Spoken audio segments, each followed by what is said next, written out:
Acha, now chemistry of alkanes. Today I am going to start in chapter 7. Last time I completed chapter 6 as well as the nomenclature of IUPAC compounds. So in today's topic I am going to discuss about the chemistry of alkanes, that is the chemistry of methane and chemistry of ethane. तो methane और ethane के बारे में आज हम discuss करने वाले हैं। चैप्टर 7 का जो फर्स्ट लेक्चर है ऑर्गेनिक केमिस्ट्री में, वो मैं आपको यहाँ पर देने वाला हूँ। ठीक है, तो अल्केन्स के बारे में पहले थोड़ी सी इन्फॉर्मेशन लेते हैं, देन उसके बाद प्रॉपर जो है वो लेक्चर को स्टार्ट करते हैं। तो जब हम अल्केन्स की बात करें तो अल्केन्स में आप जानते हैं कार्बन कार्बन के बीच में हमेशा सिंगल बॉन्ड होता है। अल्केन्स सैचुरेटेड हाइड्रोकार्बन होते हैं जिनमें कार्बन कार्बन के बीच में सिर्फ सिंगल बॉन्ड्स होते हैं, और कई बार इससे पहले ये बात हमारी हो चुकी है। The general formula of alkane, कई बार इस पर बात कर चुके हैं। CnH2n+2 रट गया होगा अब तो उसको आपको। साइक्लो अल्केन्स का CnH2n होता है, ये याद रखने की बात है, ये तो याद रहेगा ही। All the alkanes are non polar in nature, तमाम अल्केन्स जो है वो नॉन पोलर नेचर के होते हैं। ठीक है, उनके अंदर पोलैरिटी नहीं होती है। जितने भी हमारे पास हाइड्रोकार्बन्स हैं सारे के सारे नॉन पोलर नेचर के हैं। Alkanes, alkenes, alkynes, all this hydrocarbons are non polar in nature. Why? Because of the low electronegativity difference between carbon and hydrogen. Carbon और हाइड्रोजन के बीच पहली बात तो लो इलेक्ट्रोनेगेटिविटी डिफरेंस होता है, और दूसरी चीज़ के मॉलिक्यूल्स मोस्टली ज़्यादातर इसके या सारे के सारे ही सिमेट्रिकल होते हैं। ठीक है, टेट्राहेड्रल हो गया या फिर ट्राइगोनल प्लेनर हो गया या लीनियर हो गया। है ना, अल्कली मेटल सारे टेट्राहेड्रल हैं। इस तरह अल्कीन अर्थ में, सॉरी अल्कली मेटल कह रहा हूँ, अल्केन सारे टेट्राहेड्रल हैं। अल्कीन्स जो है वो ट्राइगोनल प्लेनर शेप में होते हैं sp2 हाइब्रिडाइजेशन की वजह से। अल्काइन सारे sp हाइब्रिडाइजेशन की वजह से लीनियर शेप में होते हैं। ये सारे सिमेट्रिकल मॉलिक्यूल है। सिमेट्रिकल मॉलिक्यूल में जो नॉन पोलर होता है वो हमेशा डायपोल मोमेंट 0 होता है उसका। तो जितने भी अल्केन्स ही क्या, जितने भी अल्कीन्स अल्काइंस हैं, जितने भी हाइड्रोकार्बन से, चाहे सैचुरेटेड हो चाहे अनसैचुरेटेड हो, अल्केन्स हो, अल्कीन्स हो, अल्काइंस हो, all are non polar in nature, सारे के सारे नॉन पोलर नेचर के होते हैं। और ये सैचुरेटेड होते हैं या स्टेबल होते हैं due to the presence of sigma bond. Sigma bond की वजह से सिर्फ सिग्मा बॉन्ड होता है, इसके अंदर पाई बॉन्ड कोई नहीं होता, दैट्स वाई ये स्टेबल होते हैं। और सैचुरेटेड स्टेबल होने की वजह से क्या होते हैं, लेस रिएक्टिव होते हैं, रिएक्शन नहीं देते हैं ज़्यादा। ठीक है, तो सिग्मा बॉन्ड्स को ब्रेक करना चूँकि मुश्किल होता है। Sigma bond is stronger than pi bond, that's why it is very much difficult to break sigma bond. First year chapter 4 chemical bond के अंदर आपने ये कॉन्सेप्ट पढ़ा होगा कि सिग्मा बॉन्ड जो है वो एक स्ट्रॉन्गर बॉन्ड होते हैं, बिकॉज वहाँ पर एक फिजिकली कह लो कि ओवरलैपिंग हो रही होती है, पाई बॉन्ड में कोई फिजिकली ओवरलैपिंग नहीं होती। तो यहाँ पर सैचुरेटेड होते हैं या स्टेबल होते हैं सिग्मा बॉन्ड की प्रेजेंस की वजह से। सैचुरेटेड कह दो कि स्टेबल कह दो कि लेस रिएक्टिव कह दो, ये सारे जो है वो एक ही टर्म्स हैं। सैचुरेटेड या स्टेबल होते हैं सिग्मा बॉन्ड की प्रेजेंस की वजह से। इनको पैराफिन्स भी कहा जाता है अल्केन्स को, बिकॉज पैरा मतलब होता है लेस और फिन मतलब अट्रैक्शन, रिएक्टिव। तो लेस रिएक्टिव होता है, दैट्स व्हाई इनको हम पैराफिन भी कहते हैं। और कार्बन एटम्स जो है वो sp3 हाइब्रिडाइज होते हैं अल्केन्स में, हर कार्बन एटम। चूँकि हर कार्बन एटम 4 सिग्मा बॉन्ड बनाता है, 4 सिग्मा बॉन्ड बनेंगे तो सूरत में sp3 हाइब्रिडाइजेशन होगी। ठीक है, ये अल्केन्स के सारे ही अल्केन्स के जनरल कैरेक्टरिस्टिक्स ये होती हैं। तमाम ही अल्केन्स इन तमाम पैटर्न को फॉलो करते हैं। अब वो चाहे मीथेन हो, इथेन हो, propane, butane, pentane, hexane, heptane, सब में ये प्रॉपर्टीज़ एग्जिस्ट करती हैं। ये कॉमन या जनरल प्रॉपर्टीज़ कह लो आप इसको अल्केन्स की। समझ में आ रही है, सारे पॉइंट समझ में आए इसमें? क्लियर है ना? पहले से पता ही था वैसे, अगर लाइट सी बात है, अगर आपने डिस्कस किया हुआ है अल्केन, अल्कीन, अल्काइन को थोड़ा बहुत भी अगर वाकफियत है तो आपको पता है ये सारे प्रॉपर्टी उसके अंदर होती हैं। ठीक है, MCQs के लिए मुख्तलिफ पॉइंट्स मैंने बस दिए हैं कि आप याद रखें उसको। ठीक है, नेक्स्ट आगे उसके बाद हम बढ़ते हैं तो हमारे पास केमिस्ट्री ऑफ मीथेन से स्टार्ट करेंगे। मीथेन की केमिस्ट्री से शुरू होगा। मीथेन CH4 इसका फार्मूला होता है, कॉमनली उसको मार्श गैस भी कहते हैं, मार्शी एरिया से निकलती है, दैट्स वाई। और नेचुरल गैस के अंदर 95% तक जो है वो आपका मीथेन गैस इंक्लूड होता है। फ्लेमेबल गैस है, कंबस्टेबल गैस है, without any order, without any colour, without any smell. तो इसके बारे में डिस्कशन करनी है। ठीक है, ये थोड़ी बहुत बातें तो मीथेन के बारे सभी को पता है। अब इसमें हम सबसे पहले डिस्कस करेंगे इसकी प्रिपरेशन, कि how to prepare methane CH4 को किस तरह प्रिपेयर किया जाता है।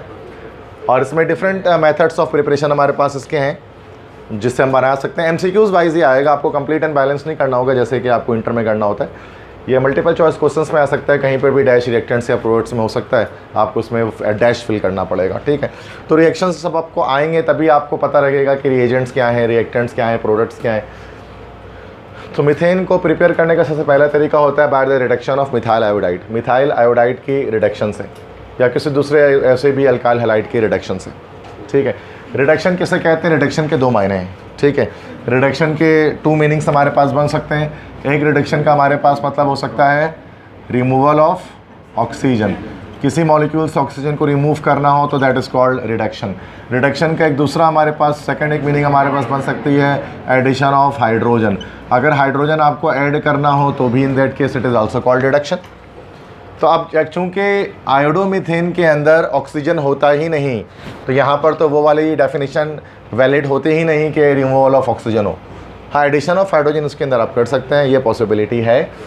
तो एडिशन ऑफ हाइड्रोजन करने के भी फिर हमारे पास फर्दर जो है वो दो मेथड्स होते हैं अगर आप हाइड्रोजन ऐड करना चाहो।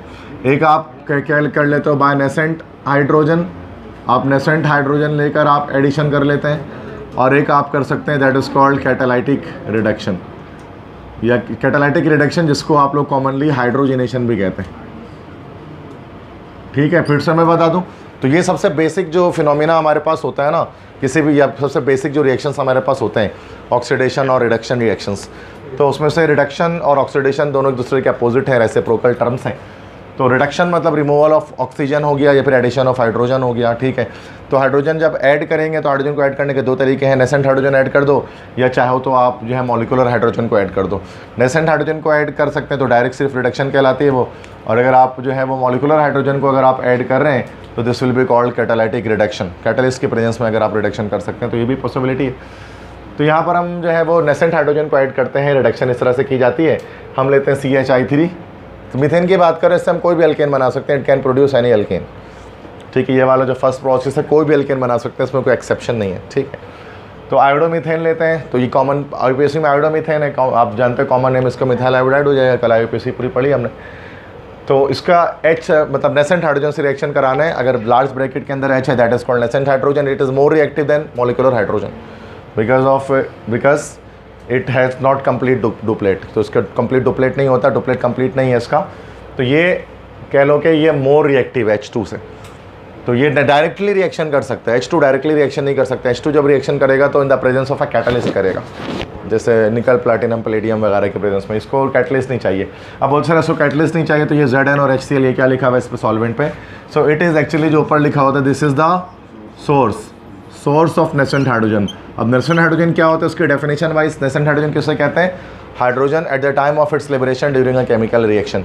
जब किसी केमिकल रिएक्शन के दौरान हाइड्रोजन बनता है तो that is called nascent hydrogen. तो यहाँ पर वो केमिकल रिएक्शन हम दिखाएंगे जिसके तहत, जिसकी वजह से ये हमारे पास जो दैट इज नेसेंट हाइड्रोजन है उसकी प्रोडक्शन हो रही होगी, वो बन रहा होगा। अच्छा, अब यहाँ पर इसमें अब इसके अलावा भी तरीका हो सकता है एडिशन नेसेंट हाइड्रोजन को ऐड करने के लिए। ज़रूरी नहीं है कि जिंक और HCl आप सिर्फ मिला दें, ये तो कैवेंडिश रिएक्शन कहलाता है ना, ठीक है। जिस प्रोसेस से लॉर्ड हेनरी कैवेंडिश ने हाइड्रोजन गैस को प्रिपेयर किया था, ये वही प्रोसेस है। तो कैवेंडिश रिएक्शन के अलावा आप ये भी कर सकते हैं कि आप सोडियम के साथ इथाइल अल्कोहल का रिएक्शन करा दें, क्योंकि जब आप सोडियम के साथ इथाइल अल्कोहल का रिएक्शन कराएंगे जब सोडियम के साथ, तो ये अल्कोहल अपनी एसिडिक प्रॉपर्टी शो कर देगा, हाइड्रोजन अलग हो जाएगा और सोडियम इससे जुड़ जाएगा, तो सोडियम इथॉक्साइड बनेगा और हाइड्रोजन सेपरेट हो जाएगा। तो नेसेंट हाइड्रोजन को हासिल करने का दो तरीका जो है, दो मेथड्स हम जानते हैं। पहला तो आप जिंक और HCl यूज़ कर लें, या फिर आप सोडियम के साथ जो है वो इथेनॉल को इस्तेमाल कर लें। एरो के ऊपर कुछ भी लिखा हो सकता है, दोनों का मतलब रिडक्शन हो रही है, एडिशन हो रही है नेसेंट हाइड्रोजन की, दोनों का मतलब सेम है। अब ज़रूरी नहीं है कि वो हमेशा ही यही लिखा हो, कभी पेपर में C2H5OH और Na ये भी लिखा हुआ हो सकता है। तो यहाँ पर प्रोसेस में क्या होगा कि इधर पर यहाँ पर ये चूँकि एक पोलर बॉन्ड यहाँ पर बना हुआ नेगेटिव पॉजिटिव पे, एक हाइड्रोजन जाकर इस आयोडीन पे अटैच होगा, एक हाइड्रोजन जाकर इस CH3 पे अटैच होगा, तो CH4 बन जाएगा और HI बन जाएगा। तो मीथेन गैस की फॉर्मेशन हो गई मार्स गैस की, और उसके अलावा HI बन गया। HI को हम लोग कह सकते हैं this will be called hydrogen iodide, और क्या नाम हो सकता है उसका, और क्या नाम हो सकता है इसका, hydro iodic acid, hydrogen halide है ये एक, ठीक है, HI। तो यहाँ पर HI इसलिए बना चूँकि हमने मिथाइल आयोडाइड लिया था, आप मिथाइल क्लोराइड लोगे तो HCl बन जाएगा। हाइड्रोजन एसिड अपने अपने रेस्पेक्टिव बनना शुरू हो जाएंगे जो भी बनने। समझ आएगी पहले तरीका कि किस तरह से मीथेन को बनाते हैं। सेकंड हमारे पास जो प्रोसेस है हाइड्रोजनेशन ऑफ मिथाइल आयोडाइड। अब यहाँ पर क्या करेंगे, तो वो बता रहा था ना हाइड्रोजनेशन किसे कहते हैं, तो ऊपर मैंने बता दिया कैटालाइटिक रिडक्शन जब हम करते हैं, कैटलिस्ट के प्रेजेंस में जब हम हाइड्रोजन को ऐड कराते हैं, तो ये भी पॉसिबिलिटी है कैटलिस्ट के प्रेजेंस में हम हाइड्रोजन को ऐड करा दें। तो इन दैट केस क्या होगा, फिर सेम यही चीज़ होगी कि H2 है, अब इसका जो सिग्मा बॉन्ड है वो ब्रेक हो जाएगा, तो एक H जो है वो CH3 से मिलेगा, एक H इस I से मिलेगा जाकर, तो वही CH4 और HI बनेगा। तो ये हाइड्रोजनेशन इसको हम कह सकते हैं। तो addition of hydrogen produce release by heating catalyst. तो यहाँ पर कैटलिस्ट हम 3 में से कोई एक इस्तेमाल कर सकते हैं, ठीक है। तो निकल, प्लाटिनम, पैलेडियम। निकल भी इस्तेमाल कर सकते हैं, प्लाटिनम भी इस्तेमाल कर सकते हैं, पैलेडियम भी यूज़ कर सकते हैं, ठीक है। जब निकल यूज़ करते हैं तो उसको हम रेनी निकल कहते हैं। तो रेनी निकल कैटलिस्ट जो कहलाता है, तो ये सबसे ज़्यादा सस्ता पड़ता है, और बाकी platinum, palladium they are expensive to use in the industries, ठीक है। रेनी कैटलिस्ट क्या होता है, पंजाब टैक्स के लिहाज से ये निकल को कहते हैं, रेनी कैटलिस्ट, ठीक है। फेडरल में भी यही लिखा होगा, रेनी कैटलिस्ट इज निकल, ठीक है। तो रेनी कैटलिस्ट सस्ता पड़ता है, ये मोर चीपर होता है बनिस्बत प्लाटिनम और पैलेडियम के। तो दोनों तरीके हैं, दोनों में एक ही काम कर रहे हैं, हाइड्रोजन को ही ऐड कर रहे हैं, लेकिन प्रोसेस अलग अलग है। एक हाइड्रोजनेशन, एक जस्ट रिडक्शन। क्लियर?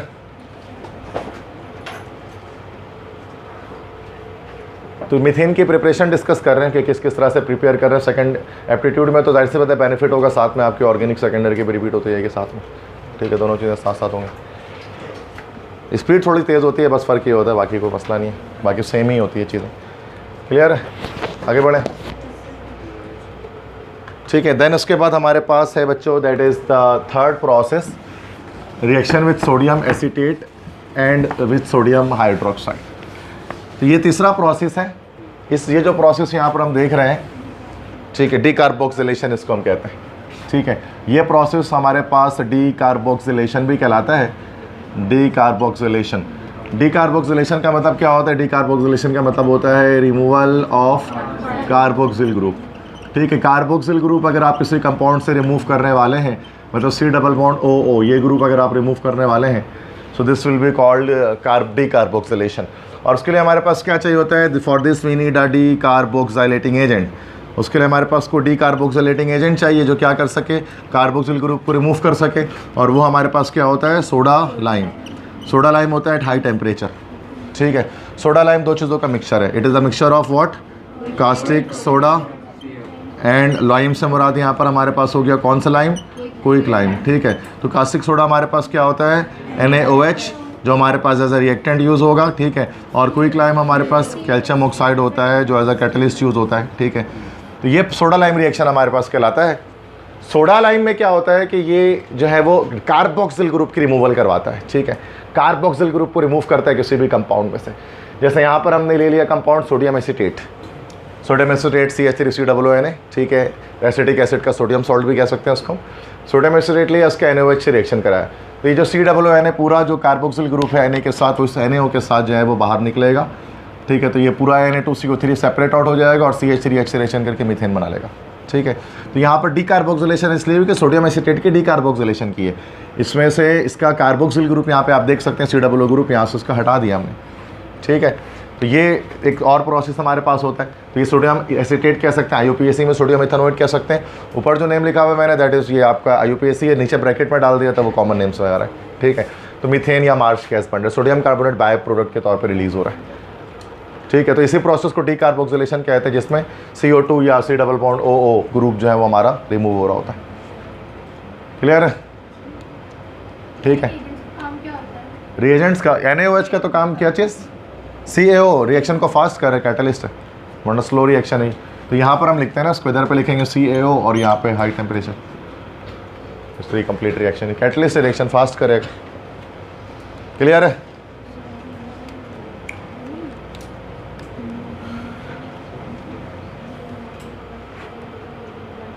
बाकी बहुत इन डेप्थ मैकेनिज्म पे मैं नहीं जा रहा, ना ज़रूरत है। मैकेनिज्म आपसे नहीं पूछते हैं पेपर में, ठीक है। एप्टीट्यूड में खास तौर पे नहीं पूछते हैं, सेकेंड ईयर में पूछेंगे, एप्टीट्यूड में नहीं पूछेंगे। मैकेनिज्म तो लॉन्ग क्वेश्चन है ना, वो लॉन्ग क्वेश्चन कहाँ एप्टीट्यूड में आता है? कुछ कॉन्सेप्ट देखें, बस जो कॉन्सेप्ट बता रहा हूँ, जितना शॉर्ट बता रहा हूँ, वरना यही चीज़ हम सेकेंड ईयर की मेन क्लास में बड़ी डिटेल में डिस्कस करते हैं। यहाँ तो हम नहीं करेंगे, यहाँ बस आपको शॉर्ट ही देखना है चीज़ों को, वरना एप्टीट्यूड में और क्लास में इंटर के फ़र्क नहीं रहेगा आपके। यहाँ पे ये है कि आप MCQs वगैरह सॉल्व करेंगे उसमें, तो फिर हमें क्लियर होगा कि हाँ भाई कॉन्सेप्ट लेने इसलिए होता है कि हर वक्त जहन में रहता नहीं है। एप्टीट्यूड की क्लास में वैसे नॉर्मली सिर्फ MCQs की प्रैक्टिस ही होनी चाहिए और कुछ नहीं होना चाहिए, लेकिन कॉन्सेप्ट रहता नहीं है, मसला ये है ना, वो निकल जाते हैं जहन से। तो थोड़ा सा रिवीजन करना ज़रूरी है MCQ सॉल्व करने के लिए। वो आप घर पे खुद नहीं करके आते तो टीचर को कराना पड़ता है, बाकी वो मसला नहीं है। अगर आप खुद घर पे करेगा तो टीचर डायरेक्ट MCQ सॉल्व कराएं आपको, वो कुछ थ्योरी वगैरह ना पढ़ाएं आपको बिला वजह में। लेकिन ये हर बच्चे का कॉन्सेप्ट बराबर नहीं होता ना, किसी के आगे किसी के पीछे होता है, ये मसला बहुत क्रिएट होता है इसकी वजह से। ठीक है, आगे बढ़ते हैं। फोर्थ है हमारे पास कि by the hydrolysis of methyl magnesium iodide, that is Grignard reagent.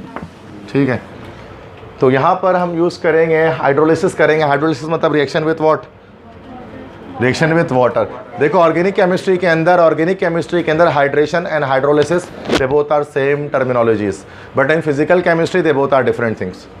First year के अंदर ये दोनों चीज़ें अलग थी, सेकंड ईयर में दोनों चीज़ें एक हो चुकी हैं आकर, हाइड्रेशन और हाइड्रोलिसिस। ठीक है, तो हाइड्रोलिसिस और हाइड्रेशन में थोड़ा सा एक फ़र्क होता है। वैसे तो हम दोनों में कहते हैं रिएक्शन विथ वाटर, वाटर के साथ रिएक्शन हो रहा है। ठीक है, देखिए वाटर के साथ रिएक्शन सिर्फ वही चीज़ें कर सकती हैं ना, रिएक्शन वही चीज़ें कर सकती हैं जो आयनाइज हो सकें। जो आयनाइज नहीं हो सकता वो और जब वाटर के साथ रिएक्शन हो रहा है H+OH- के साथ, तो हाइड्रोलिसिस है। अगर नहीं रिएक्शन हो रहा है, मतलब वाटर में अपने आइंस में ब्रेक नहीं हो रहा है वाटर के अंदर जाकर कोई कंपाउंड, तो जस्ट उसमें हाइड्रेशन हो रही है। मिसाल के तौर पे जब आप ये करते हैं ना, जब आप ग्रिग्नार्ड रिएजेंट लिखते हैं तो उसकी हाइड्रोलिसिस करते हैं, क्योंकि ग्रिग्नार्ड रिएजेंट खुद एक पोलर कंपाउंड है। पोलरिटी उसके अंदर भी मैं दिखाऊंगा आपको, पोलर है, और जब पोलर होगा तो उसका मतलब उसकी हाइड्रोलिसिस मुमकिन है।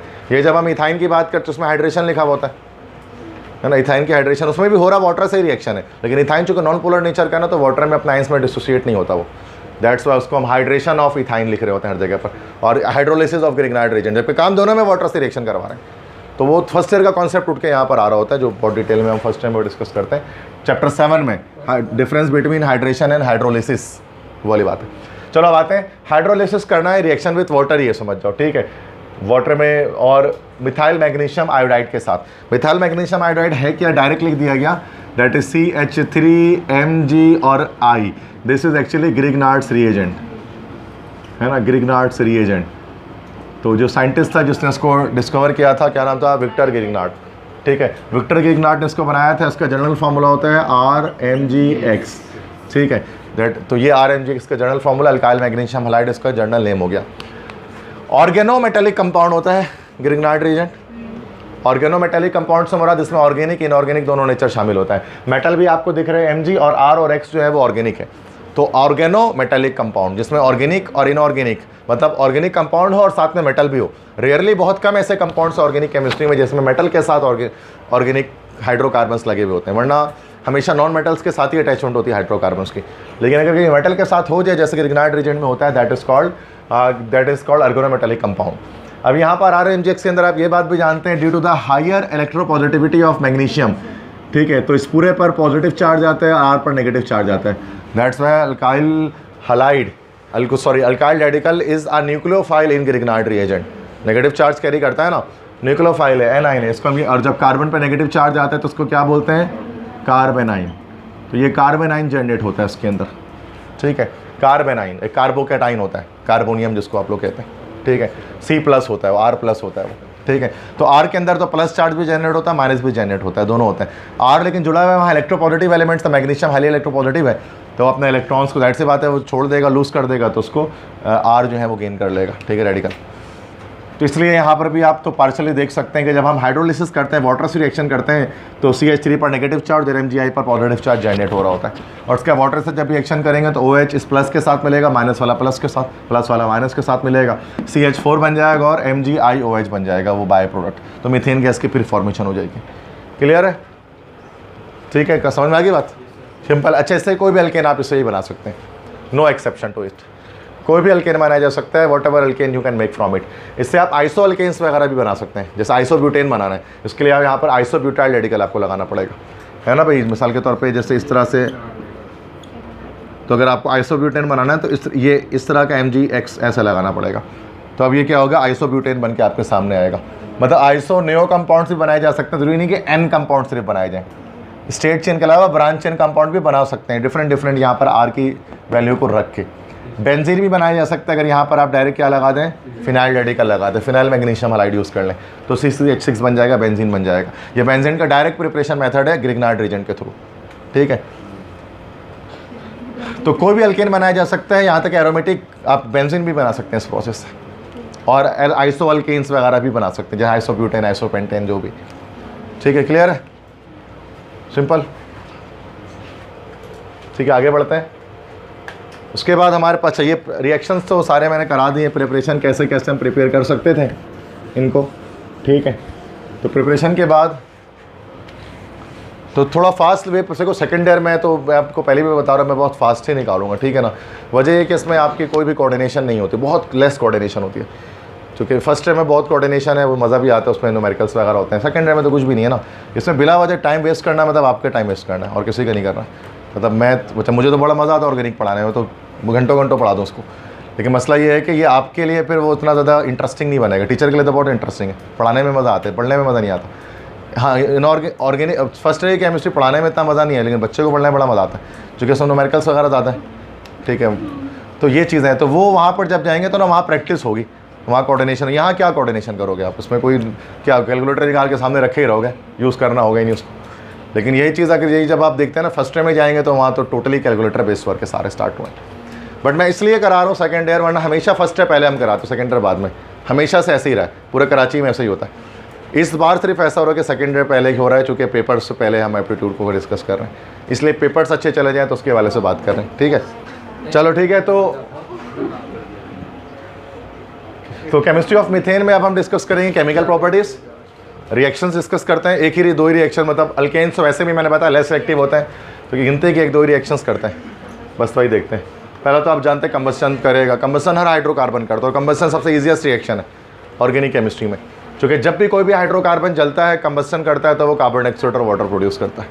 अब वो मीथेन जला लो, इथेन जला लो, इथीन जला लो, इथाइन जला लो, कुछ भी जला लो, बेंजीन जला लो, हर सूरत में क्या होता है कि जलने पर कार्बन डाइऑक्साइड और वाटर ही प्रोड्यूस होती है, ठीक है। अच्छा, लेकिन जब ये जलेगा तो ब्लैक सूट के साथ नहीं जलेगा, ये ना मीथेन जो ब्लैक सूट के साथ नहीं जलेगा, काले धुएं के साथ नहीं जलेगा ये।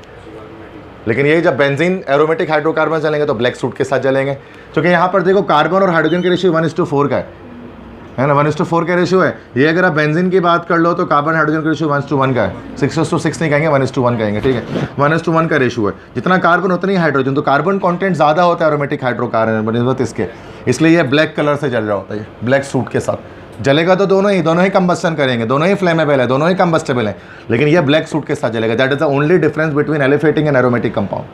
अगर डिस्टिंग्विश टेस्ट कहा जाए ना, जैसे पीसी के पेपर में आया हुआ था, difference write a chemical test और distinguish between aliphatic and aromatic, तो उसके अंदर फिर यही था, ब्लैक सूट के बारे में आपको बताना था, ठीक है, कि it doesn't Burns with a black suit, it Burns with a black suit.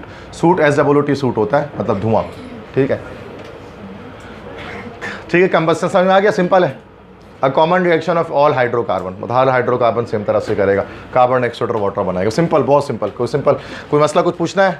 Nothing to discuss, ठीक है, ओके।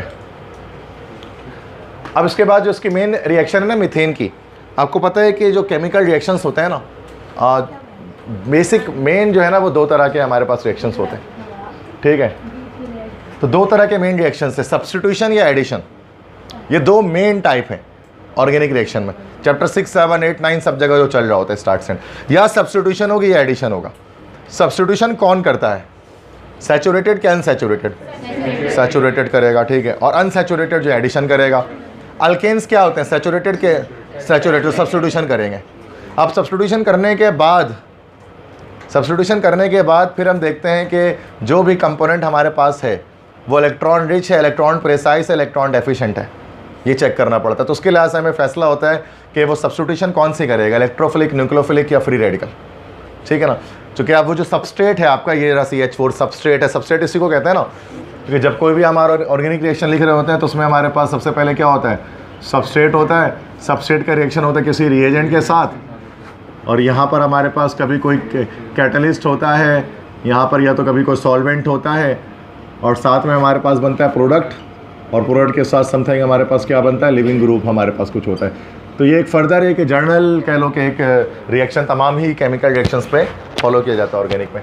अब वो सबस्ट्रेट 1000 तरह के हो सकते हैं, रिएजेंट 1000 तरह के हो सकते हैं, वो कुछ भी हो सकते हैं। 1000 तरह के हम नहीं पढ़ेंगे, हम तो मतलब इसमें को 15-20 टाइप पढ़ते हैं, पूरी ऑर्गेनिक हो जाती है। बट डिफरेंट तरह के सबस्ट्रेट, रिएजेंट वगैरह, प्रोडक्ट और लिविंग ग्रुप्स हो सकते हैं, ठीक है। तो सबस्ट्रेट पर डिपेंड करेगा। सबस्ट्रेट के अगर अब ये रिएजेंट है, अब रिएजेंट में हमारे पास रिएजेंट क्या हो सकता है? रिएजेंट Cl+ भी हो सकता है, Cl- भी हो सकता है, Cl- भी हो सकता है। Cl+ हमारे पास जो है वो क्या हमारे पास हो गया? क्लोरीनियम हो गया ना, ये क्लोरीनियम आइन। Cl- कौन सा आइन हो गया? क्लोराइड आइन हो गया। और Cl- क्या हो गया? इसको क्लोरीन फ्री रेडिकल कह सकते हैं ना। तो ये 3 तरह के रिएजेंट्स हमारे पास होते हैं। अब इस जो प्लस वाला चार्ज है, इसी को हम लोग कह देते हैं, this will be called electrophile, electron loving species है ना ये, क्योंकि electron loving species electron Sikar है, खुद पॉजिटिव चार्ज है तो इलेक्ट्रॉन की तरफ भागेगा, उसको सीक करेगा, इलेक्ट्रोफाइल है। Cl नेगेटिव को हम लोग क्या बोल देंगे, this will be called nucleophile, ठीक है। और Cl डॉट जो हमारे पास है ये जस्ट फ्री रेडिकल कहलाता है। अब कौन सा रिएजेंट जाकर इस सबस्ट्रेट पे अटैक करेगा, चूँकि सब्स्टिट्यूशन रिएक्शन होनी ना, सब्स्टिट्यूशन रिएक्शन में क्या होता है, जब हम सब्स्टिट्यूशन की बात करें, सब्स्टिट्यूशन रिएक्शन क्या होता है कि हमारे पास कोई कंपाउंड है जैसे RH है, ये किसी भी कोई भी सब्स्टिट्यूशन यहाँ पर आएगा X, ये H को हटा के R इस X की जगह पर लग जाएगा, H बाहर आ जाएगा, ठीक है। That is substrate, that is the reagent, that is the product and this is the leaving group. और यहाँ कोई भी कैटलिस्ट वगैरह, सनलाइट कुछ भी आ सकता है, ठीक है। तो यहाँ पर सब्स्टिट्यूशन तो सारे यही मैकेनिज्म फॉलो करते हैं। अब इधर पर ये जो सब्स्टिट्यूशन होने वाली है अनसैचुरेटेड है, सबस्ट्रेट अनसैचुरेटेड है, इसका मतलब कि सबस्ट्रेट सैचुरेटेड है, इसका मतलब सब्स्टिट्यूशन होने वाला है 100%। अब सब्स्टिट्यूशन होने वाला है तो कौन सा रिएजेंट जाकर अटैक करेगा उस पर, Cl प्लस, Cl माइनस के Cl डॉट, इसका फैसला भी सबस्ट्रेट्स को देख के ही होगा। सबस्ट्रेट कैसा है, सबस्ट्रेट इलेक्ट्रॉन, सबस्ट्रेट जो है ये 3 तरह का हो सकता है। आप सबस्ट्रेट आपके पास इलेक्ट्रॉन रिच भी हो सकता है, इलेक्ट्रॉन डेफिशिएंट भी हो सकता है, और इलेक्ट्रॉन पेरिसाइज भी हो सकता है। अगर इलेक्ट्रॉन रिच इलेक्ट्रॉन डेफिशिएंट है तो इन दोनों सूरतों में ये हमारे पास पोलर हो जाएगा, कोई ना कोई पोलरिटी आएगी।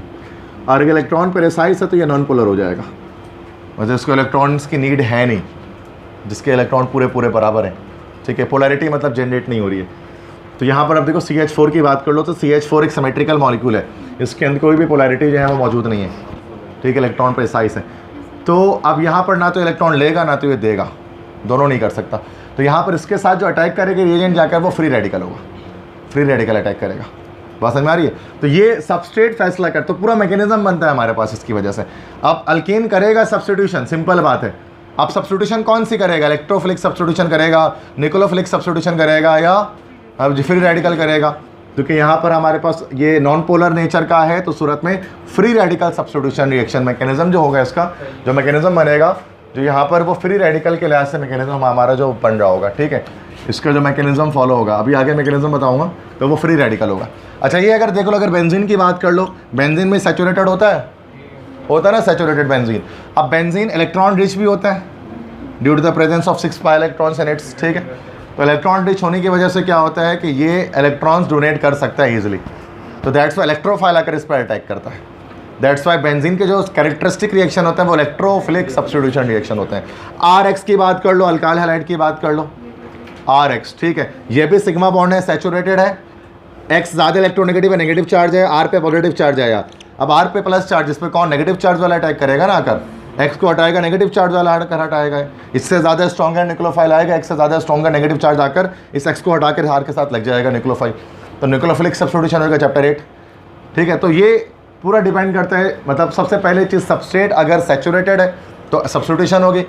उसके बाद सबस्ट्रेट को हम देखते हैं कि उस पर जो रेडिकल है, उस पर जो R है, उस पर कौन सा चार्ज जनरेट हो रहा है, प्लस हो रहा है, माइनस हो रहा है, कि कोई चार्ज जनरेट नहीं हो रहा। उसके लास्ट हम फैसला करके बताते हैं कि इलेक्ट्रोफिलिक है, निकोलोफिलिक या फ्री रेडिकल। रट्टा नहीं लगाना है, 5 मिनट की बात है, पूरी कहानी ऑर्गेनिक की समझ में आती है, ठीक है। वरना रट्टा मारते रहोगे, फ्री रेडिकल है, फलाना रेडिकल है, फलाना ऐसा है, उसका दिमाग में आज याद करोगे, सुबह शाम में भूल जाओगे। तो बेहतर है कि आप उसको कॉन्सेप्ट बनाओ। अच्छा, एक और चीज़ ये कि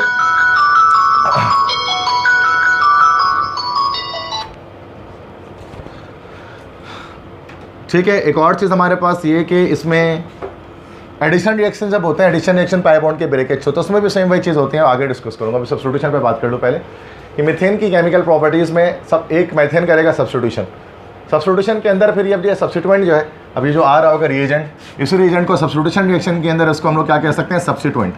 सब्स्टिट्यूएंट वो होता है जो सबस्ट्रेट पर जाकर अटैक करता है और हाइड्रोजन को निकालता है बाहर, ठीक है। ये सबस्ट्रेट है, ये सब्स्टिट्यूएंट है, और ये बन गया प्रोडक्ट। अब ये जो हमारे पास सब्स्टिट्यूएंट आ रहा है वो कोई भी हो सकता है, वो नाइट्रो ग्रुप भी हो सकता है, वो हैलोजन भी हो सकता है। अगर वो हैलोजन है तो ये कराएगा हैलोजिनेशन। अब हैलोजन के अंदर ये क्लोरीन अगर होगा तो क्लोरीनेशन, ब्रोमीन होगा तो फिर ब्रोमिनेशन। सिंपल याद रखने की बात यह है कि रिएक्शन के रेट्स, ऑर्डर अगर आपको याद रखना, प्रायोरिटी F2 ज़्यादा फास्टर है, F2 is fast, fluorination is faster than chlorination, it is faster than bromination and it is faster than iodination, ठीक है। तो ये आपको ये प्रायोरिटी लिस्ट आपको याद रखनी पड़ेगी कि हैलोजिनेशन करने के लिए जो है वो फ्लोरिनेशन सबसे फास्ट होता है रिएक्शन, इतना फास्ट कि डिजायर्ड प्रोडक्ट आपको मिलता ही नहीं है, इसलिए फ्लोरेशन आप नहीं करते नॉर्मली, ठीक है। आयोडीनेशन इतना स्लो होता है कि रिवर्सेबल हो जाता है, ठीक है, तो ये आयोडीनेशन भी नहीं करते हैं। इसलिए जो कॉमनली एक्सपेरिमेंट्स किए जा रहे होते हैं ना लैब में, वो या तो क्लोरिनेशन की जाती है या तो ब्रोमिनेशन की जाती है। क्लोरिनेशन या ब्रोमिनेशन एक किया जाता है, फ्लोरिनेशन आयोडीनेशन नहीं करते, ना पढ़ा है हमने ना लिखा हुआ है बुक में, ठीक है। तो अब इसमें होता है क्या है कि एक हाइड्रोजन निकलता है, एक क्लोरीन ऐड हो जाता है, ऐसे ही ना। अब सब्स्टिट्यूशन में हाइड्रोजन निकलेगा, सब्स्टिट्यूएंट जाकर अटैक कर लेगा CH, और ये एक फोटोकेमिकल रिएक्शन है। Photochemical reaction in the presence of sunlight होता है, सूरज की रोशनी की मौजूदगी में होता है सनलाइट, इसलिए H न्यू लिखा होता है या फिर सनलाइट लिखा हुआ हो सकता है इसके ऊपर, तो उसका मतलब फोटोकेमिकल रिएक्शन है। क्योंकि आप जानते हैं कि जो सनलाइट के पास फोटॉन्स होते हैं, तो फोटॉन्स क्या कर सकते हैं कि वो अपनी एनर्जी इंपार्ट करते हैं, रिएक्टेंट्स को एक्टिवेशन एनर्जी रीच करवाते हैं। चैप्टर 8 में है ये, फर्स्ट ईयर में केमिकल काइनेटिक्स के अंदर इसका डिस्कशन कि सनलाइट क्या काम करता है किसी भी रिएक्शन को स्टार्ट करने में, इनिशिएट करने में। सूरज की रोशनी, फोटॉन्स होते हैं, क्वांटा एनर्जी पैकेट्स होते हैं जो एनर्जी ट्रांसफर करते हैं रिएक्टेंट्स को, एक्टिवेशन एनर्जी रीच होती है, रिएक्शन स्टार्ट हो जाता है। ये सनलाइट है। अच्छा, सनलाइट वाले photochemical reaction first year chapter 8 में ये भी है कि जीरो ऑर्डर रिएक्शंस होते हैं। ये जीरो ऑर्डर रिएक्शन, तो जब वो पढ़ेंगे उसको तभी बताऊंगा कि जीरो ऑर्डर रिएक्शन क्यों होते हैं ये वाले। फर्स्ट ये फोटोकेमिकल रिएक्शंस, फोटोकेमिकल रिएक्शन है ना, ये फोटोकेमिकल जो लाइट की प्रेजेंस में हो रहा है, ठीक है, सनलाइट की प्रेजेंस में। एक हाइड्रोजन निकला, एक क्लोरीन ऐड हुआ, CH3Cl बन गया, HCl अलग हो गया, 2H और H और Cl मिलकर। अच्छा, ये एक फ्री रेडिकल जो मैकेनिज्म होता है ना आपका, ये चेन रिएक्शन होता है। ये उस वक्त तक रिएक्शन चलता रहता है जब तक कि सारे के सारे हाइड्रोजन खत्म ना हो जाए। तो CH4 मीथेन है, पहले बनता है हमारे पास क्लोरोमीथेन, फिर डाइक्लोरोमीथेन, फिर ट्राइक्लोरोमीथेन, फाइनली कार्बन टेट्राक्लोराइड बनता है, तब जाकर रिएक्शन स्टॉप हो जाता है CCl4 पर, इसके आगे रिएक्शन नहीं जाता, ठीक है। इसमें से जो CHCl3 इसका एक स्पेशल नेम होता है, क्या होता है, क्लोरोफॉर्म इसका एक नाम होता है, NaCl के तौर पर इस्तेमाल करते हैं। पता है, सिंपल, समझ में आ गई बात। तो सब्स्टिट्यूशन हो रही है यहाँ पर, सब जगह पर हाइड्रोजन निकल रहा है और एक सब्स्टिट्यूएंट आकर अटैच हो रहे हैं, क्लियर है, ठीक है, गुड। अच्छा,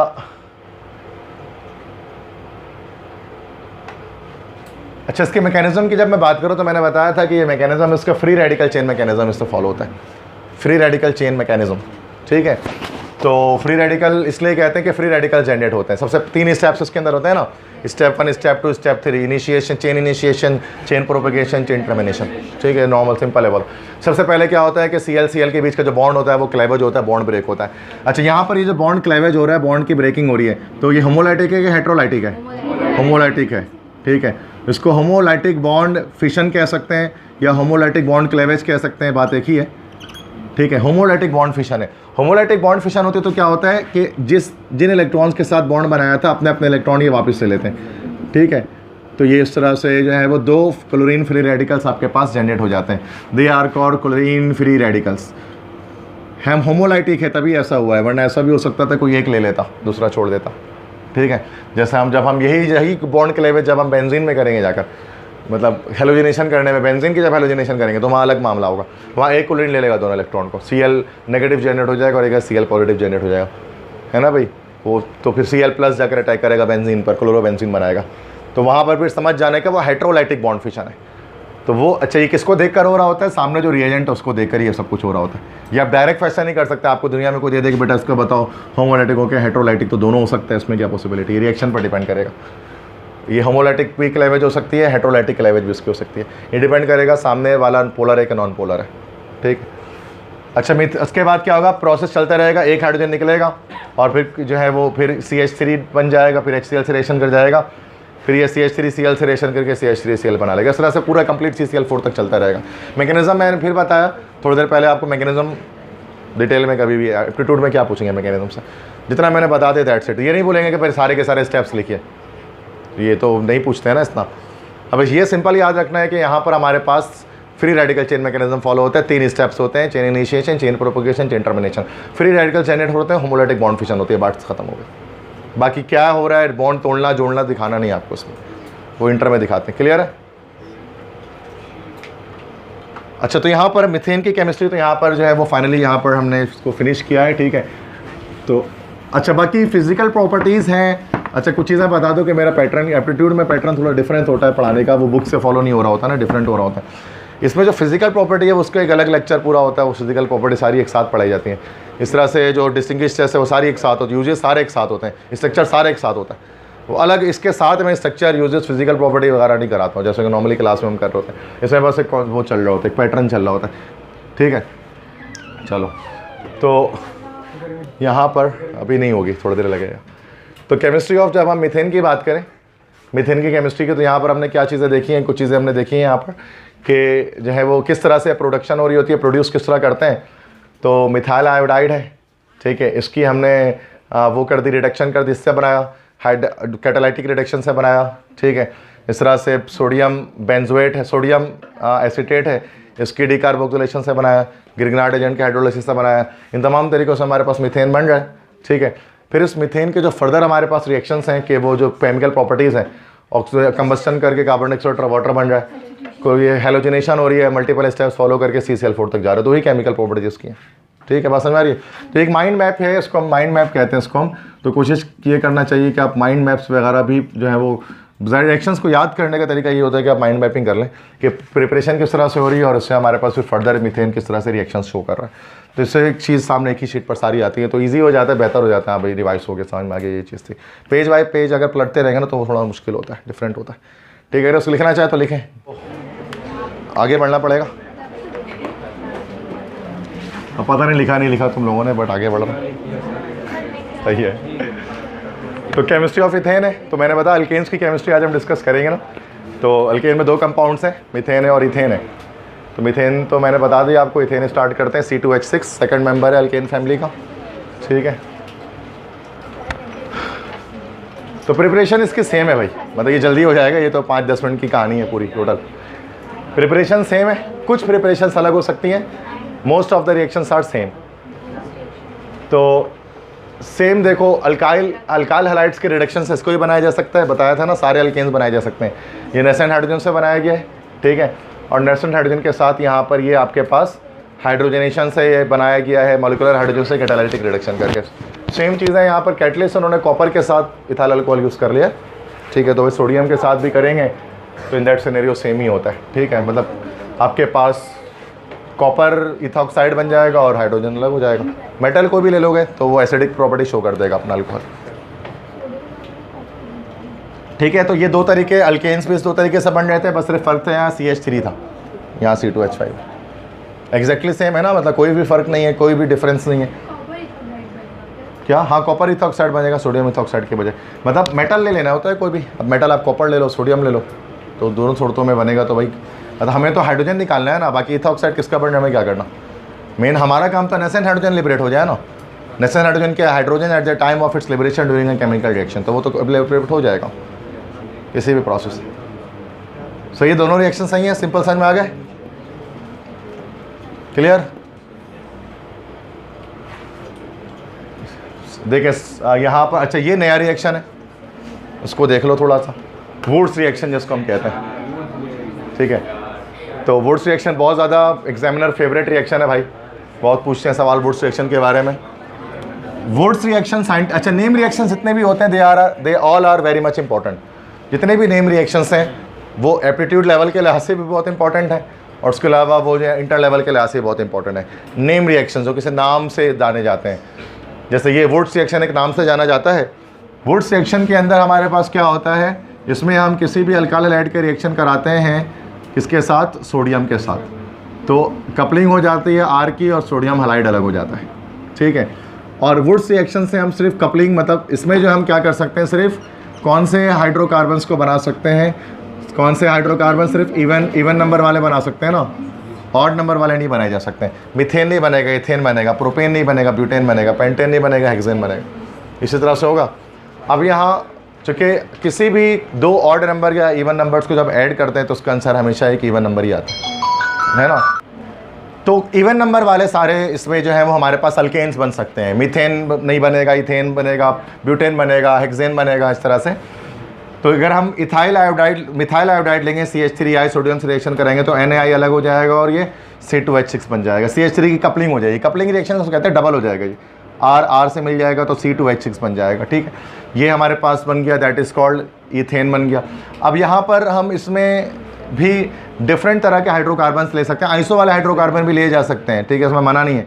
मिसाल के तौर पर आयोडीन ले लिया आपने, फिर कार्बन आपने ऐसा ले लिया, आइसोप्रोपाइल आयोडाइड। तो जब इसके साथ जब Na सोडियम का रिएक्शन होगा तो यहाँ से इसका क्लेवेज होगा और इसका मिरर इसके साथ अटैच होगा, ठीक है ना। कार्बन उसके बाद कार्बन 2,3 डाईमिथाइल ब्यूटेन बन जाएगा। मतलब यहाँ से ये ब्रेक होने के बाद इसका कंप्लीट मिरर इसके साथ अटैच होगा। सब में यही हो रहा है ना यहाँ से ब्रेक हो रहा है, इसका मिरर उसके साथ अटैच हो जा रहा है बॉन्ड बना के। तो कोई भी यहाँ पर लगाओ, मतलब ज़रूरी नहीं कि अगर एक बात स्ट्रेट चेन में की जा रही है तो वह बात स्ट्रेट चेन पे लागू है।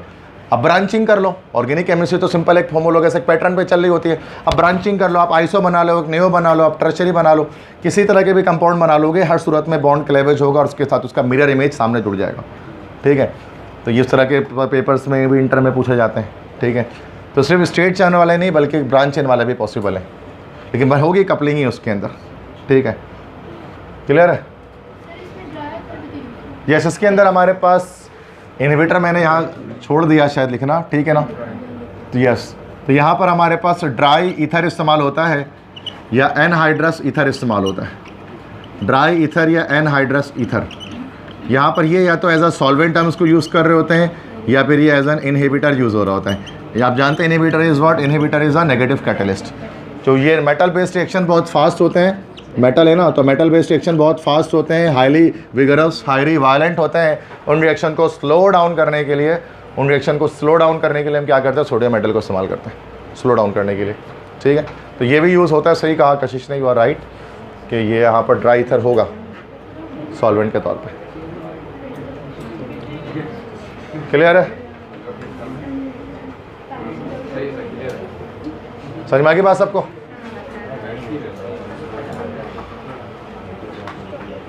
भाई हाइड्रोलाइसिस ऑफ इथाइल मैग्नीशियम पता है ना भाई? ग्रिग्नार्ड एजेंट से बना सकते हैं, बस आप आर्ग में जो है वो इथाइल रेडिकल उठा लो बजाय उसके कि इथाइल रेडिकल उठाने के। तो कोई डिस्कशन नहीं कर रहा मैं, इसको आगे बढ़ रहा हूँ। ठीक है, हाँ ये नया प्रोसेस है, इससे हम मीथेन नहीं बना सकते हैं। D by the hydrogenation of ethene, ethene की हाइड्रोजिनेशन से। ठीक है, तो इथीन की चूँकि मीथीन तो होगा नहीं, ठीक है, मीथीन तो पॉसिबल नहीं है जिससे हम मीथेन उसके हम हाइड्रोजिनेशन कर लें, एटलीस्ट इथीन।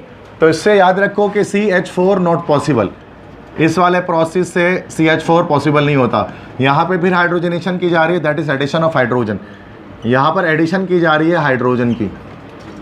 ठीक है, अच्छा इसी रिएक्शन को जो है वो पंजाब टेक्स्ट में लिखा होता है सेबेटियर सेंडर्स रिएक्शन। तो सेबेटियर सेंडर्स रिएक्शन अगर कहा जाएगा तो ये यही सिंपल सा एक रिएक्शन, इतना आसान सा जितने ज़्यादा मुश्किल नाम दिया गया उसको, सेबेटियर सेंडर्न रिएक्शन। इसमें यही होता है कि बस हाइड्रोजन को ऐड कर देते हैं इथीन के अंदर। तो ये मुश्किल सा नाम याद रखें, दो साइंटिस्ट है, सेबेटियर या सेंडर्न है। ठीक है, तो सेबेटियर सेंडर्न रिएक्शन में होता है हाइड्रोजनेशन ऑफ इथीन। ठीक है, तो इथीन की हाइड्रोजनेशन है, इथीन है C2H4, दो हाइड्रोजन ऐड करेंगे C2H6 बन जाएगा, इथेन में कन्वर्ट हो जाएगा। सारे अल्केन्स बनाए जा सकते हैं, सारे अल्केन्स बनाए जा सकते हैं सवाए मीथेन के। Ethane, propane, butane, pentane, hexane सब बनाए जा सकते हैं। मीथेन क्यों नहीं बनेगा? चूँकि एक कार्बन वाला अल्कीन पॉसिबल नहीं है, एटलीस्ट दो कार्बन होने चाहिए। ठीक है, तो इसमें कैटलिस्ट इस्तेमाल करेंगे हाइड्रोजनेशन एट हाई टेम्परेचर। कुछ पूछना है क्या? टेम्परेचर बेटा, ये टेम्परेचर के बारे में मैंने, ये तो पूरे कराची इसमें परेशानी रहती है टेम्परेचर के बारे में कि टेम्परेचर का क्या इफेक्ट होता है और ये चीज़ें। देखें, टेम्परेचर सिर्फ उन रिएक्शंस की आप याद रखें ना, जहाँ तक मैं समझता हूँ टेम्परेचर सिर्फ उन रिएक्शंस की याद रखें जहाँ डिफरेंट टेम्परेचर पर डिफरेंट प्रोडक्ट्स की फॉर्मेशन हो रही है। वरना आपको जस्ट टेम्परेचर के बजाय अगर आप सिर्फ यहाँ पर डेल्टा भी याद रख लेते हो ना, हीट, तो दैट्स इनफ। ठीक है, ये काफ़ी है। मतलब आप, अच्छा कुछ रिएक्शन है जहाँ पर डिफरेंट टेम्परेचर पर डिफरेंट गिनती के रिएक्शन होते हैं। बेंजीन में जब सल्फोनेशन हो रही होती है तो वहाँ पर 25 डिग्री पर अलग सल्फर प्रोडक्ट आता है मेजर माइनर, और 100 पर अलग मेजर माइनर आ रहा होता है। वहाँ पर टेम्परेचर आपको याद लाजमी रखना है क्योंकि वहाँ पर डिफरेंट कंडीशन पर डिफरेंट रिएक्शन है। इनऑर्गेनिक केमिस्ट्री में आएंगे तो बोरिक एसिड है, उस पर एक्शन ऑफ हीट हो रहा होता है, वो तो रिड्यूस हो गया, उसमें वो अलग अलग टेम्परेचर पे बोरिक एसिड पे एक्शन ऑफ हीट अलग अलग होता है। सिर्फ वहाँ पर आप टेम्परेचर्स याद रख लें रिएक्शंस के जहाँ पर डिफरेंट टेम्परेचर्स पे डिफरेंट रिएक्शन हो रहा है। फिर हमें देखना पड़ेगा ना एरो के ऊपर रिएक्शन में टेम्परेचर क्या लिखा है जिस पर प्रोडक्ट बनेगा। हाँ नहीं, उसमें जस्ट हीटिंग, मतलब टेम्परेचर हर रिएक्शन पे अलग अलग है। तो मैं कहता हूँ कि आप टेम्परेचर एटलीस्ट आप उसको जरूरी नहीं, आप हाई टेम्परेचर याद रख लो, दैट्स इट। 300 डिग्री सेंटीग्रेड याद रखना जरूरी नहीं है। ठीक है, क्योंकि ऐसे क्या होती है, मिक्सअप हो सकता है। ये तो फिर फुल मेमोराइजेशन पे बात आ जाएगी ना, फुल रट्टाफिकेशन पे आ जाएगी। एक बच्चा कैटलिस्ट ही आप याद रख लो, बड़ी बात है भाई। कैटलिस्ट याद कर रहा है इंसान, वो भी बड़ी बात है। अब रिएक्शन टेम्परेचर याद करना, ये दोनों बड़ा मुश्किल हो जाता है। तो आप जस्ट कैटलिस्ट याद रख लो, दैट्स इट है। जैसे हाइड्रोजनेशन है, निकल, प्लैटिनम, पैलेडियम यूज़ होता है, आसान होता है ना ये, फिर भी थोड़ा बहुत कॉन्सेप्ट बन जाता है करते करते। तो समझ आ गया, Sabatier Senderens reaction that is addition of hydrogen. ठीक है, बाय एडिशन रिएक्शन, ठीक है। पाई बॉन्ड टूटेगा तो हाइड्रोजन ऐड हो जाएंगे। सिंपल समझ में आ रही है बात। अच्छा, इसके बाद उसकी हमारे पास केमिकल प्रॉपर्टीज़ है मीथेन के। सेम भाई यार, इथेन है, अल्केन है, तो कंबस्टन करेगा, कंबस्टन तो करेगा ही, कार्बन डाइऑक्साइड और वाटर बनाएगा। समझ में आ गया ना? तो नहीं भी डिस्कस कर रहा है, बहुत बोरिंग है यार, आगे बढ़ो, ठीक है। अच्छा, हेलोजेनेशन है आगे जाकर, अभी हेलोजेनेशन का स्लाइड भूल के आगे आ जाएगा, ठीक है, वहाँ बता दूँ, समरी में देख लो, ठीक है। देखो डिफरेंट प्रोसेसेस इथेन को बनाने के, ठीक है। रिडक्शन पहला, हाइड्रोजनेशन अल्काइल हैलाइड की, तीसरा ये आपका डिकार्बोक्सिलेशन, ठीक है। सोडियम सॉल्ट ऑफ, ये शायद ये भी वही है मीथेन, जिससे मीथेन बन सकता था। ये वुड्स रिएक्शन, ठीक है। ये हाइड्रोलिसिस ऑफ ग्रिग्नार्ड रिएजेंट और सेपेटियर सेंडन रिएक्शन जो बताया अभी, सारे ठीक है, सिंपल है। ये बहुत बार आपने किए में, मतलब जहन में बस एक बार रखें इस तरह से कि ये सारे रिएक्शंस हैं। इथेन है, अब इथेन से अब यहाँ पर हमारे पास पहले तो कंबस्टन हो गई, कार्बन डाइऑक्साइड और वाटर बना, और नेक्स्ट यहाँ पर जब इसकी क्लोरीनेशन भी हो सकती है, लेकिन इसमें कोई 6 हाइड्रोजन है तो 6 स्टेप्स पर जाकर कंप्लीट होगा। एक एक कर स्टेप पे एक हाइड्रोजन निकलेगा, एक क्लोरीन बढ़ेगा, यहाँ तक के फाइनल प्रोडक्ट आपके पास क्या आ जाएगा, C2Cl 6 पर जाकर ये जाकर रुकेगा। तो स्टेप बाय स्टेप चलता रहेगा। C2Cl6 फाइनल प्रोडक्ट, एक एक है ना, हर स्टेप में एक हाइड्रोजन निकलेगा, एक क्लोरीन बढ़ेगा, हाइड्रोजन निकलेगा, टोटल 6 स्टेप है। मैकेनिज्म भाई फॉलो करेगा फ्री रेडिकल चेन मैकेनिज्म, चूँकि अल्केन है, सारे भाई फॉलो करते हैं। क्लियर है, सिंपल। मीथेन समझ में आ गया, तो पैनोला 5 से 10 मिनट इथेन, उससे ऊपर नहीं है। सेम है ना, होमोलोगस सीरीज है ना, होमोलोगस सीरीज का फायदा ये होता है, एक कंपाउंड जो रिएक्शन दे रहा होता है लाइन से सारे केमिकली वही दे रहे होते हैं। फिजिकली चेंज हो सकते हैं बट केमिकली सेम होते हैं सारे। होमोलोगस सीरीज में पढ़ा था ना ये, हम सीरीज के सारे एलिमेंट केमिकली सेम है, फिजिकली डिफरेंट है, बॉइलिंग पॉइंट वगैरह इन सब के एतबार से। क्लियर है। अच्छा, कुछ है हमारे MCQs हैं, वो सॉल्व कर लेते हैं, देखते हैं, ज़्यादा नहीं है, 8 ही होंगे, ठीक है। तो यहाँ पर C2H5Cl plus Na plus NaCl, ए प्रेडिक्ट करें क्या होगा, C2H6 या C4H10, C4H10 वुड्स रिएक्शन हो रहा है, ठीक है। सोडियम मेटल यूज़ हो रहा है यहाँ पर, सोडियम मेटल आ गया मीन्स वुड्स रिएक्शन है, ठीक है, डबल हो जाएगा इसका C2H5 का। Alkanes undergo halogenation, it is an example of free radical substitution, detail पे इसी पे बात हुई है अभी, ठीक है, इजी। अच्छा, विच of the following is the most volatile compound. अच्छा, वोलेटाइल कंपाउंड सबसे ज़्यादा कौन सा, इसको थोड़ा समझना पड़ेगा। हाँ नहीं, इसको ज़रा समझने की चीज़ है, इसको ज़रा डिटेल में देखना पड़ेगा।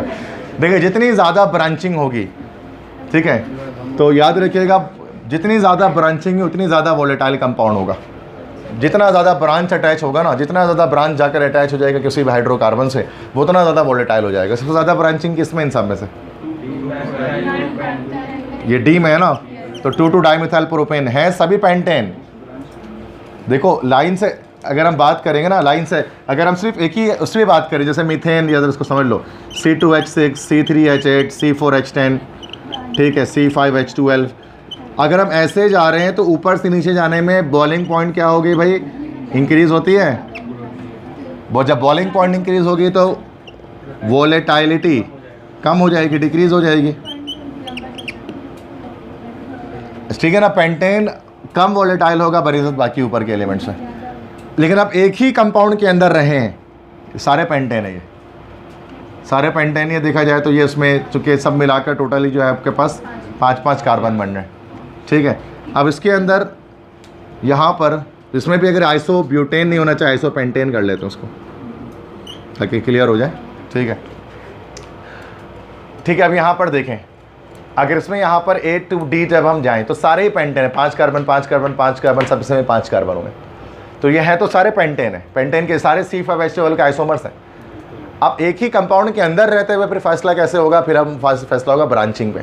जितनी ज़्यादा ब्रांचिंग होगी उतना ज़्यादा वोलेटाइल होगा, उतना लेस बॉइलिंग पॉइंट होगा। तो सबसे कम बॉइलिंग पॉइंट यहाँ पर 2,2 डाइमिथाइल प्रोपेन का होगा, और सबसे ज़्यादा वोलेटाइल यही होगा। और सबसे ज़्यादा बॉइलिंग पॉइंट किसकी होगी इन तमाम में, एन पेंटेन की सबसे ज़्यादा बॉइलिंग पॉइंट होगी, एन पेंटेन की, और ये सबसे ज़्यादा लेस वोलेटाइल कंपाउंड होगा।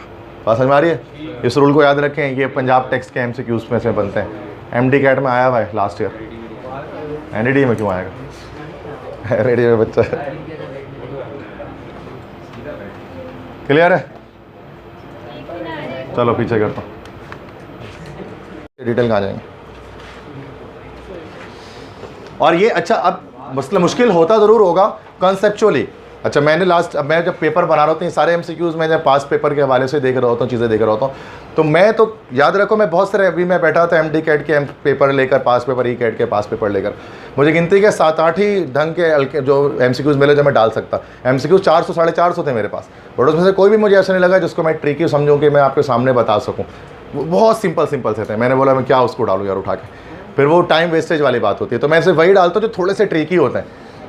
ये नहीं कि सारे ऐसे नहीं आते हैं, ऐसे आए हुए alkanes are also known as dash paraffins.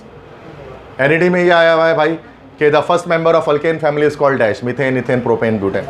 आया हुआ है भी, अभी सुबह मैं ये सब चेक कर रहा था बैठ के, तो इतना ईजी है। अब मैं ये थोड़ी ना डालूंगा यहाँ पर क्लास में बैठ के मीथेन पहला मेंबर है, तो ये मुश्किल ही है। ये टिपिकल MCQs मुझे मिला, फिर मैं वहाँ से कॉपी करके पेस्ट करता हूँ, नहीं यार ये बताना पड़ेगा क्लास में, थोड़ा मज़ेदार है। मैं सारे उठा के डाल दो तो तुम लोग मतलब बोलोगे यार ये ऐसा।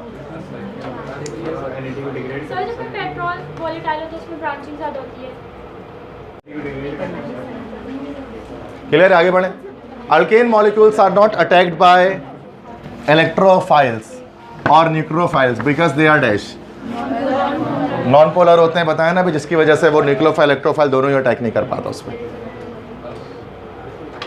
ये पंजाब टेक्स्ट है कि preparation of vegetable ghee involves hydrogenation होती है वेजिटेबल घी में। चूँकि वेजिटेबल घी में हम क्या करते हैं कि ऑयल को फैट में कन्वर्ट करते हैं, तो ऑयल्स के अंदर डबल बॉन्ड्स होते हैं, तो और फैट में डबल बॉन्ड नहीं होते, सारे सिंगल बॉन्ड होते हैं, तो हाइड्रोजनेशन करके डबल बॉन्ड को ब्रेक कर देते हैं, तो फिर वो फैट बन जाता है। चैप्टर 10 में उसको पढ़ेंगे लिपिड्स के अंदर, ठीक है,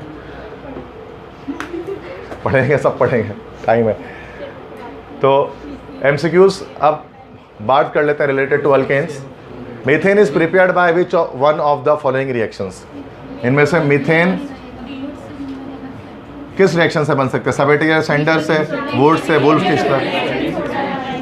डी से बनेगा हीटिंग, सी। अच्छा, वुल्फ किस्टर रिडक्शन, ये वुल्फ किस्टर रिडक्शन, ये वुल्फ किस्टर रिडक्शन जो है ना, ये आपके पंजाब टेक्स्ट से है।